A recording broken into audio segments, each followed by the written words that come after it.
আজ ফাইনাল খেলার যিনি প্রধান অতিথি আমাদের অত্যন্ত শ্রদ্ধেয় এবং বিশিষ্ট শিক্ষা অনুরাগী বাংলাদেশ জাতীয়তাবাদী স্বেচ্ছাসেবক দলের কেন্দ্রীয় কমিটি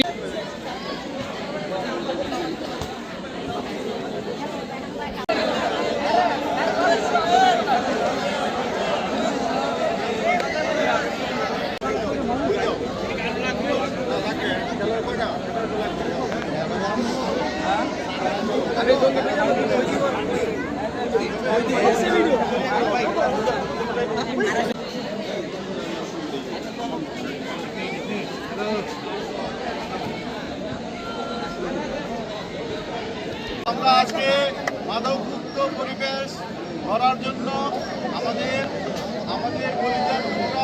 সন্তানদের খেলার মাঠে ফিরিয়ে এনে আমরা মাদকের বিরুদ্ধে এই জাতীয়তাবাদী স্বেচ্ছাসেবক দল আজকে শাখা খেলার আয়োজন করছে।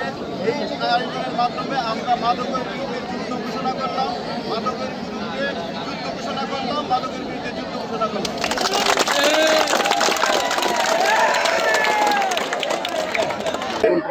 আপনারা জানেন আমাদের প্রিয় নেতা, গণমানুষের নেতা, বাংলাদেশ জাতীয়তাবাদী দল বিএনপির ভারপ্রাপ্ত চেয়ারম্যান, উনি শুধুমাত্র বিএনপির নেতা না, বিগত 16-17 বছরে আন্দোলন সংগ্রামের নেতৃত্ব দিয়ে উনি পরিণত হয়েছে গণমানুষের নেতা। Tarique Rahman, the leader who knows the way, goes the and shows the way. Tarique Rahman জানে কিভাবে আন্দোলন সংগ্রামের মাধ্যমে ফ্যাসিবাদের পতন ঘটাতে হয়। তারেক রহমান জানে কিভাবে এই যে ফ্যাসিবাদ পরবর্তী রাষ্ট্র, ফ্যাসিবাদী শাসন ব্যবস্থায় রাষ্ট্র যে লণ্ডভণ্ড অবস্থা, রাষ্ট্র যে শেখ হাসিনা রাষ্ট্রের আইন কানুন শৃঙ্খলা নিয়ম কানুন সব কিছু যে কবরস্থানে পরিণত করেছে, এই যে কবরস্থানে পরিণত করেছে, তারেক রহমানের সেই নেতা যিনি জানে সেটাকে পুনর্গঠনের জন্য কি কি করতে হবে। সেই প্রত্যাশায় তারেক রহমান 2023 সালে রাষ্ট্র কাঠামো মেরামতের 31 দফা দিয়েছে। এই 31 দফা আজকে আমরা নিয়ে হাজির হয়েছি।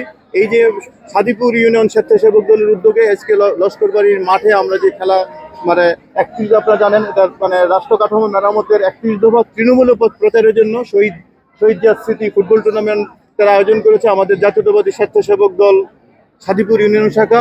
আমরা এই যে তারেক রহমান গত 2-1 দিন আগেও বলেছে, আমরা ঐক্যবদ্ধ থাকি, আমরা শৃঙ্খলাবদ্ধ থাকি এবং আমরা জনগণের সেবায় প্রতিশ্রুতিবদ্ধ থাকি।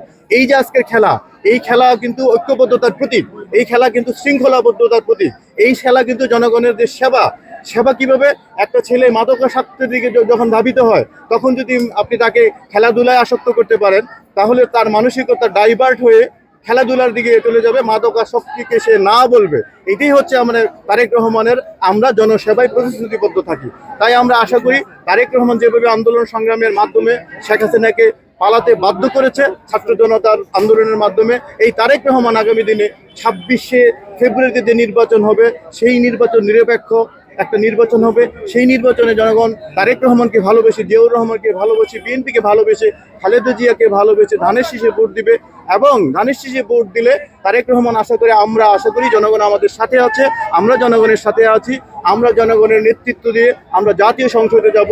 সেই জাতীয় সংসদ গঠন হলে তারেক রহমান হবে আগামী দিনের বাংলাদেশের প্রধানমন্ত্রী। আর বাংলাদেশের প্রধানমন্ত্রী হয়ে তারেক রহমান বাংলাদেশের জন্য শুভ, বাংলাদেশের জন্য ভালো, বাংলাদেশের জন্য কল্যাণকর, বাংলাদেশের জন্য সেবামূলক যে কাজগুলি করবে, আদল পরিবর্তন করে দিবে। তারেক রহমান ইনশাল্লাহ বাংলাদেশে আসলে বাংলাদেশের পরিবর্তন হবে আদল। পুরা বাংলাদেশটাকে তারেক রহমান একটা গণতান্ত্রিক বাংলাদেশ, আধুনিক বাংলাদেশ, ন্যায় বিচারের বাংলাদেশ, মানবিক মর্যাদার বাংলাদেশ, সাম্যের বাংলাদেশে পরিণত করবে। এই কারণে আমরা ঘরে ঘরে ছুটে যাচ্ছি। আর এই তারেক রহমানের যে 31 দফা মানুষের কাছে পৌঁছে দিয়েছি, মানুষকে আহ্বান জানাচ্ছি আপনারা 31 দফা পড়ুন। 31 দফা পড়ে 31 দফা is not a final product. আপনারা মতামত দেন, কমেন্ট করেন, আপনারা আমাদেরকে জানান 31 দফার বাইরে কি আছে, 31 দফার ভিতরে আছে কি দরকার, কি নাই। আমরা সবকিছু আত্মীকরণ করে একটা আধুনিক বাংলাদেশ গড়ে তুলবো, যেটা নেতৃত্ব দেবে আগামী দিনে আগামীর অগ্রনায়ক জনাব তারেক রহমান।